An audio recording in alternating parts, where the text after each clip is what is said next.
مجلس سے دو چیزوں کا جو ہے نا وہ نظر آتا ہے. ایک تو پاکستان سے لوگوں کو محبت ہو جائے گی، کیونکہ یہ ایسے علاقے ہیں، ان علاقوں میں پاکستان سے بہت دوری پائی جاتی ہے، سندھ میں بھی بلوچستان میں بھی.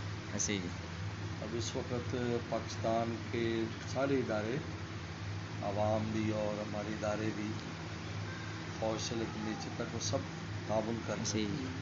اس سے پاکستان سے ان کو قرب ہوگا. بھی ہمارا اپنا وطن اپنا ہی وطن ہے، اپنے لوگ ہی سنبھالتے ہیں. وہ باہر سے جو لوگ پاکستان کے خلاف پروپیگنڈا کرتے ہیں، ان میں سے تو کوئی اب ان کا سوئی کرنے والا نہیں. سوئی تو اس نے کی جو پڑوس میں تھا، ایسے ہی وہ کراچی سے ہو، پنجاب سے ہو، سندھ سے ہو، کہیں سے. اور دوسرا ہے علماء اور دین کے ساتھ تعلق اور محبت لوگوں کو پیدا ہوگی. ایسے ہی کیونکہ دیندار طبقے نے سب زیادہ کام کیے. ایسے ہی بالکل. اس سے لوگوں میں دینی اور ان جگہوں پر دینی اور بہت دینی بیزاری پائی جاتی ہے. سندھ میں بھی اور بلوچستان میں بھی دین سے بہت دوری ہے.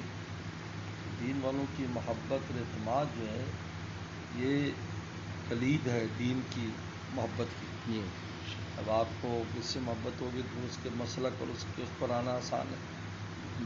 دین والوں کا اعتماد محبت. زیادہ بہت سے انٹرویو بھی آ رہے ہیں کہ بھائی ہمارے پاس تو علماء ہیں، یہ دیندار لوگ ہیں جن کو ہم ایسے سمجھتے تھے، سب زیادہ ان نے تعاون کیا ہے. یہ اس مشکل میں، اس مصیبت میں اللہ تعالیٰ یہ دو خیریں بھی بہت امید ہے کہ ظاہر ہوں گی انشاءاللہ. اللہ کی محبت بھی آئے گی، دین کی محبت بھی آئے گی. دونوں ضروری ہیں.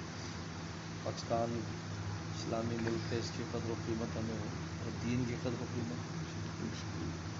اللہ تعالیٰ کی نظام ہے، لیکن اس میں ہر شر میں بھی خیر ظاہر کرنے پر قادر. آنکھ کو گوئے گلزار بنا سکتے ہیں، بے شک آنکھ نہیں ہو سکتی. بے شک.